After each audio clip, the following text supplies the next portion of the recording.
Hi guys, it's Megan Aller, Sales Executive at First American Title here in Denver, Colorado, to give you your February detached single-family 2019 market update. Now, as you've been watching my reports on a monthly basis, please remember that my report only covers the 7 metro Denver counties. So if you're looking at other reports that are out there, great ones published by RE Colorado and by DMAR, we all cover different geographies, and so our numbers are going to report just a little bit differently from each other. As we're looking at February of 2019, this is the traditional kickoff for our real estate season going into the busier part of our year.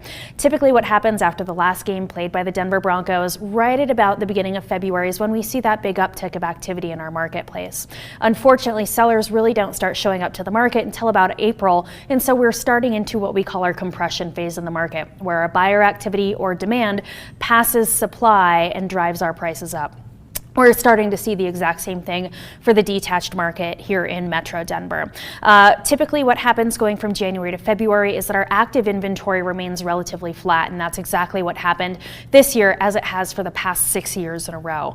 As of right now, we ended up having about 3,463 active units for sale in the detached market for the 7 Metro Denver counties. That's up about 7.9% from where we were 1 year ago. There's been a lot of press out there about increased inventory in Metro Denver, and while that's true, please keep in mind that it's the relationship between supply and demand, or active units and contracts written, that really dictate what happens with our prices. So while inventory is up, guess what? Under contract units are up even higher than that. Under contract units went up by 9.4%, so that's higher than the 7.9% increase that we saw for supply. So what happens is we remain in that compressed market where we see prices getting driven up and bidding wars very likely for homes that are under $500,000. Days on market start to trend downward as we go into the spring months, and so as of right now for February we came in at 41 average days to contract, but we dropped by half for a median days to contract, coming down from about 26 last month to 15 as we went into February.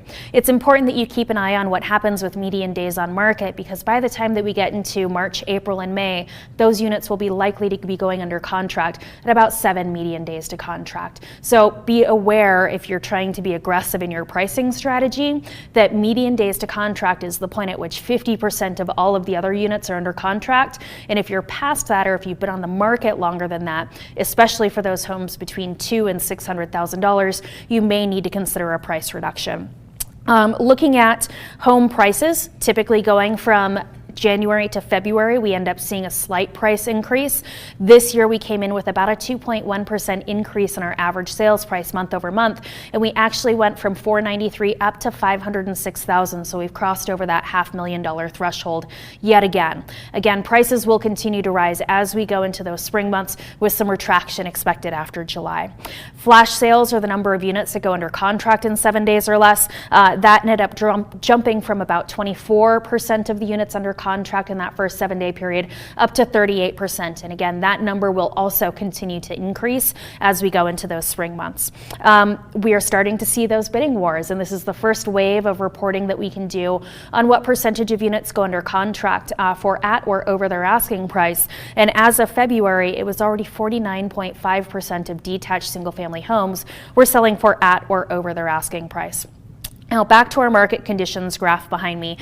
Blue is active, yellow is under contract, red is closed, and that gray line at the very bottom represents our expired units.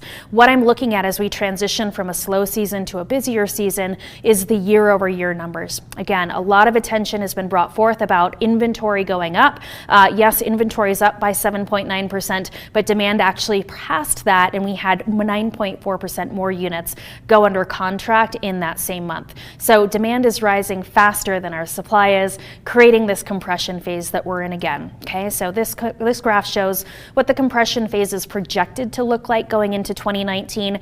The dashed lines end up representing what my projections are. The solid lines are being filled in as we get that data in each month. Now, please see that the under contract units, or those that are yellow, we're right on pace with where we expected to be. Sold units are following right behind that very nicely. But when we're looking at those active units, we're below the projection that we had thought we would see.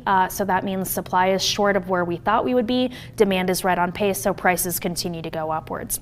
Now, going into the next 3 months, again, this is our compression phase, so things are likely to get very tight and a little bit more challenging for buyers while those prices are driven upwards. Here's the projection for 2019 is what we're going to see for the next 3 to 4 months for average sales prices coming in Metro Denver. We passed over what I thought the projection would be. I figured we'd come closer to 497,000.